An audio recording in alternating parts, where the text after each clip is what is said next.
Hello, peepsters. Welcome to Days of Our Lives, Daily Dose TV.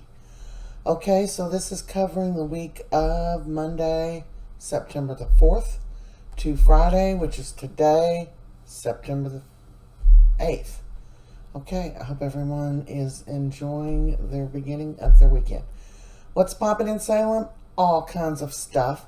So many people have come back. So many characters that we have loved and not liked have come back, and we're glad to see them. Okay, Monday starts off with, of course, I got my stupid glasses on. Teresa opens Brady opens the door, and of course Teresa's there. And Teresa is played by none other than Lilley, who was playing the role when she left. So, she played the role of Teresa Donovan. We are so glad to have her back. And welcome home, Lilley. I'm going to make a little video about her and Rachel Melvin. And Rachel Melvin has also returned this week, and that is Chelsea. Now, we don't know how long or if any of these characters are going to stay in Salem a little bit. We hope so, but we will see. We've got a lot of people coming into Salem this week because of course, Victor's funeral was Thursday, and then Friday was like leftover stuff from the funeral. The actual service was finished, and rest in peace, Victor. I think they did great. They've actually spread out Victor's death over the last 2 to 3 weeks, and everybody shared their memories, good and bad. And I love the way that they did it. At the end, when they said goodbye to him, he was on a boat and his hair was blowing. Of course, it was younger Victor, and it was really touching. I think John Aniston's family should be very, very pleased with how they gave tribute to such an amazing actor. And God bless his family. And, of course, our friend Jennifer. She's everybody's friend. Okay, so Teresa's back for the funeral. And her and Brady end up kissing. Oh, yeah. Of course, they have a child named Tate, which she has the child wherever she is. I'm going to have to do a video about all the people in Salem that have children. And we don't see the children too often. We see Chad's kids probably more frequent than anyone. And then, of course, we go in spurts of seeing Rachel. Anyway, Teresa's back, and, Brady's like, wow, yeah, my grandfather never got along. But then it shot back to some scenes where Victor very much cared about Teresa and where her and Tate were going to go. And you would just have to go back to all their history. I'm not going to just dig it all up here on this one little short video. This is going to be a short video today. Okay, so, Brady told her, look, there's no way we're going to get back together. Whatever, and pretty much, kicked her out the door. She was very hurt. She thought they could get back together and be a family. And, Brady, he's got that corn cob up his butt. But things are getting ready to just change this whole week. The events of this whole week is going to change Salem for good. Lots of things happening. Lots of new people coming in. Some people gone. Where'd they go? What's happening? And then, of course, we've got the most charming Mr. Dick Van Dyke on the show this week, which I just love watching him. Love him to death. And fans are very pleased with him as well. So EJ is starting to have nightmares of his mother. And probably because she's trying to contact him. We do find out from Ava. Is it Monday? No, I think it's Tuesday that Marlena hypnotizes Ava. And Ava does see what happened to Susan. And, we're going to get to that. But apparently, EJ is having these hallucinations of his mother when he sleeps. And things that just makes him think she's just right there. They're that real.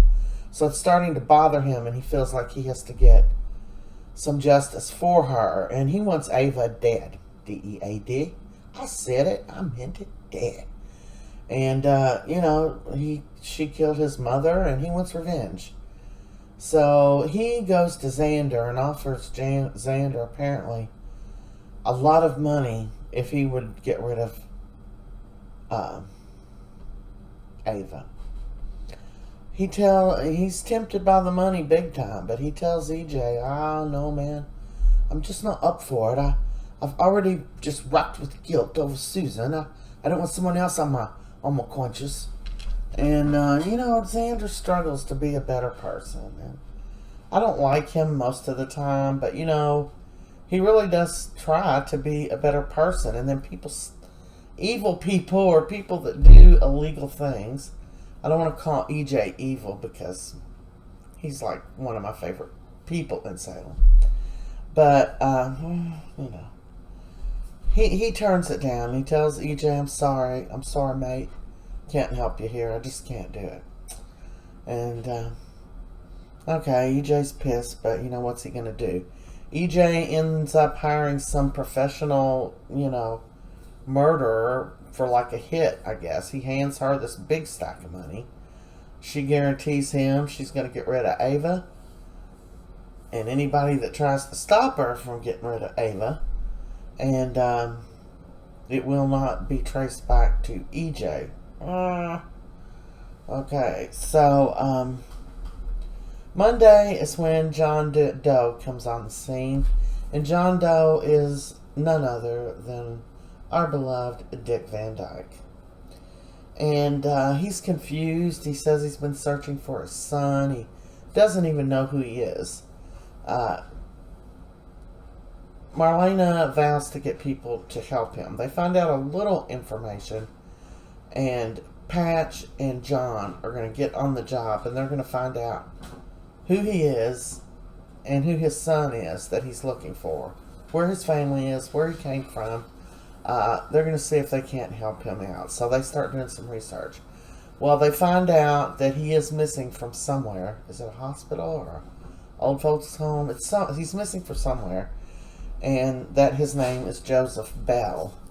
Now, he already had a previous kind of backlash because he ends up running into Julie in the hospital waiting room, and she's very friendly with him, and she understands how he doesn't have his memory and all.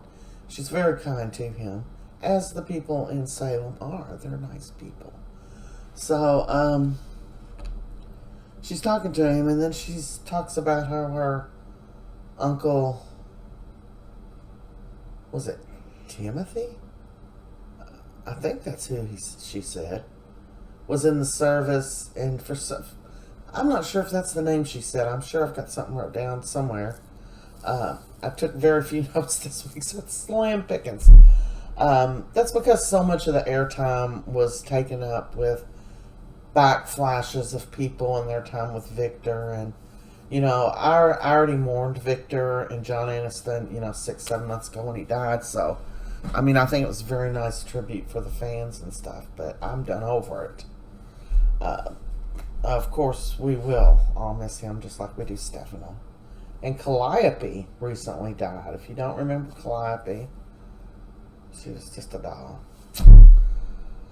Back in the day, way back in the day. Anyway, so EJ gets this chick, and she's gonna go to Bayview, and she's gonna wipe Ava out. Okay, Doug comes along, and Julie introduced Doug to John Doe, and they find out, they think his name is Joseph Bell, but they're very friendly to him. Dick Van Dyke and Julie end up doing a song and dance, and I was thinking, Dick Van Dyke, in his history of show business, has probably never done a show that he didn't do him a little song and dance in, because he is a song and dance person. He's I remember him and Laura, Rob and Laura, and their little dances. They were just some dancing people, as part of their acting, part of their training. It just cracked me up. But they had a good time. How awesome must it have been for them to all be able to sing and dance with Dick Van Dyke. And he with them. You know, Doug and Julie have been on the show for years. And they're actually married in real life. So we always wish the best for them.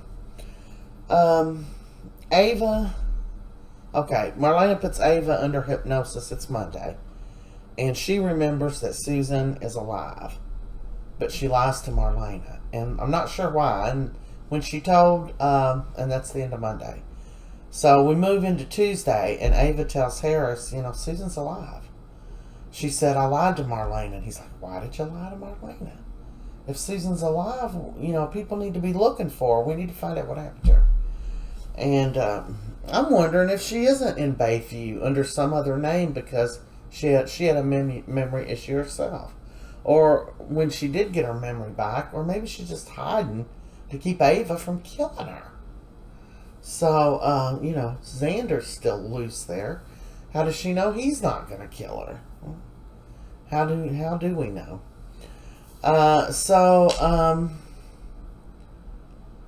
She tells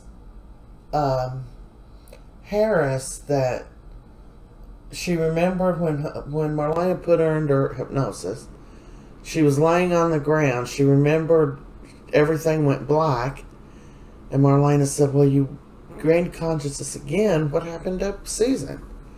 And Ava's like, I don't know. I can't remember anything after that. But she told Harris she remembered looking over at the car, and she saw Susan standing outside the car. Susan was not dead. And then she passed out again. And she didn't see Susan anymore after that or have any contact with her. So that leads us to believe that Susan is dead. And now EJ's getting all of these mental images that I'm assuming Susan is sending him mental messages. Teresa tells Brady she wants him back. That ain't gonna fly. Nicole and Chloe are talking, and Nicole reminds Chloe of her and Phillip because everybody knows Phillip is back now. He came back, I think, Friday. And Belle talked Brady into not pressing charges against him because, you know, he wasn't in his right mind. He was having like a mental breakdown. So Phillip's going to get out of all that nonsense and all that trouble he caused Brady, except Brady did punch him in the face. We're already starting to see John and Patch are looking at some of the paperwork that they were able to find over the years at the place that Joseph Bell or John Doe was staying.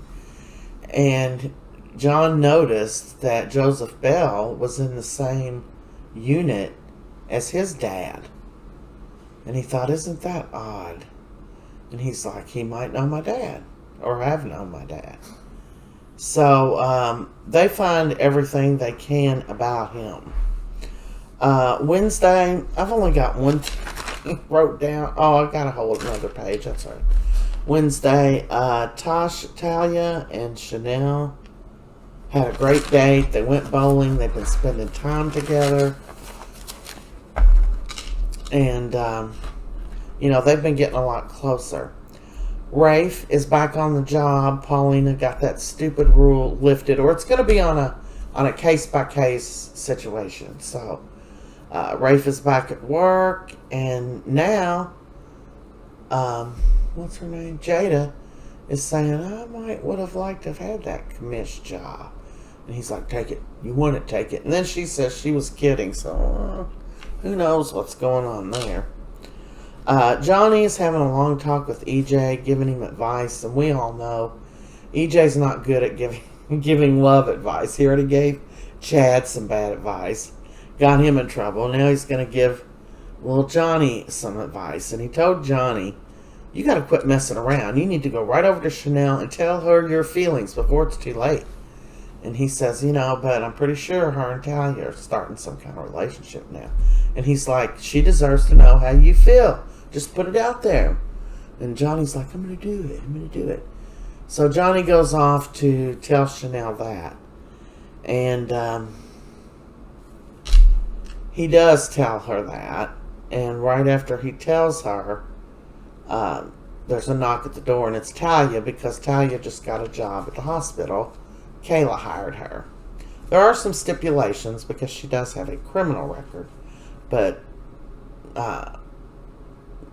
Kayla has vouched for her, so she's going to be working at the hospital. Good for her. Chanel got her bakery back open. Good for her. All right. Ava and Harris are in a room talking, and this woman just comes in and holds a gun on Ava and tells her she's going to take them both out. And this is the chick that Elvis just hired. Elvis. I love Susan. She is my favorite character. I'm so glad she's coming back. Anyway, Ava somehow gets the gun from the woman. She rushes her or something and gets the gun. I don't remember. It was all such a blur. And she's got the gun, holding it on this lady. And she's going to shoot her. And Harris is telling her, calm down, Ava. Put the gun down. Give me the gun. Don't do anything stupid. But Ava shoots her. And she falls over on the bed. Now then somebody else comes over. It looks like a little aide or some type of worker there at the hospital, but I'm wondering if it was some type, someone that was a accomplice to the lady that was trying to take Ava out. So Harris ends up taking the gun, taking Ava, and they get the hell out of the hospital. They take off, so they're on the run now. They go to a hotel. And, Ava's like, well, what now? And Harris is like, who do you think is trying to kill you? And she said, oh, I know. It's E.J. Demare. He wants to get me back for killing his mother. And Harris already told her, you need to let people know she's alive. One person that really needs to know she's alive is E.J. Because he's going to kill her. Anyway...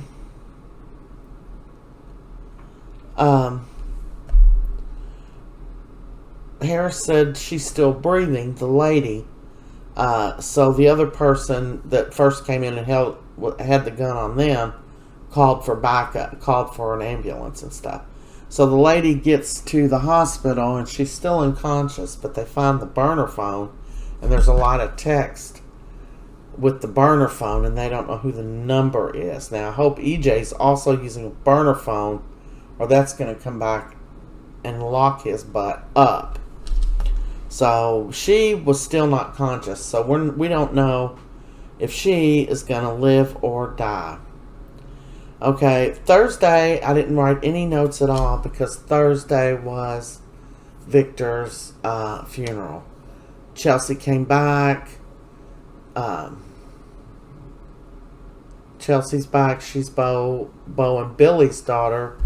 And played by Rachel Melvin, who also played the role the last time we saw her on screen.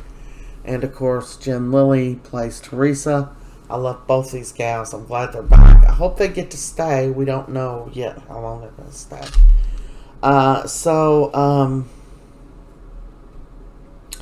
Thursday, everybody took their turn going up and saying things about Victor. They showed some back screens or whatever when they would say things. And they did really a good job wrapping it up. Like I said, it was a longer Victor out on a boat, and had several scenes of him hugging. Lots of scenes of him hugging almost all the characters there.